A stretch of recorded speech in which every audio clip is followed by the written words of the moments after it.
మేడ్చల్ జిల్లా జగద్గిరిగుట్ట పిఎస్ పరిధిలో 18న జరిగిన భారీ చోరీ కేసును ఛేదించారు బాలానగర్ పోలీసులు. చోరీకి పాల్పడ్డ బేబీ అలియాస్ అరోహి అనే యువతిని గుర్తించారు. నిందితురాల్ని అరెస్ట్ చేసి రిమాండ్కు తరలించారు. నిందితురాలి దగ్గర నుంచి 23 తులాల బంగారం, 5 తులాల వెండిని స్వాధీనం చేసుకున్నారు పోలీసులు. యువతి కొన్ని రోజులుగా జల్సాలకు అలవాటు పడి దోపిడీలకు పాల్పడుతోందన్నారు బాలానగర్ డీసీపీ సురేష్ కుమార్.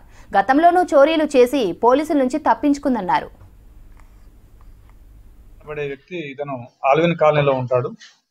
ఇతను తాళం వేసి బయటికి వాళ్ళ పిల్లల్ని స్కూల్లో నుంచి పికప్ చేసుకోవడానికి వెళ్ళగా తిరిగి వచ్చి చూసేసరికి ఇంట్లోంచి ఒక 23 తులాస్ గోల్డ్ థెఫ్ట్ గురైందని చెప్పేసి కంప్లైంట్ ఇవ్వడం జరిగింది.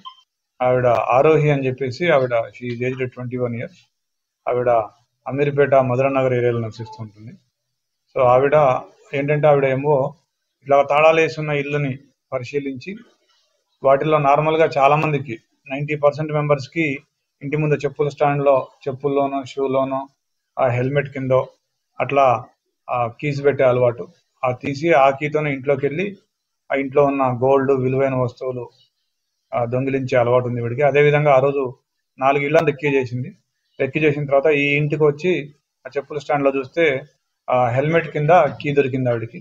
ఆ కీ తీసుకొని ఇంట్లోకి ఎంటర్ అయ్యి ఆ ఇంట్లో ఉన్న గోల్డ్ తీసుకొని వెళ్ళడం జరిగింది. 22.3 తులాల గోల్డ్ అండ్ ఒక 5 తులాల సిల్వర్ రికవరీ చేయడం జరిగింది. ఈవిడ మీద గతంలో కూడా కేసులు ఉన్నాయి.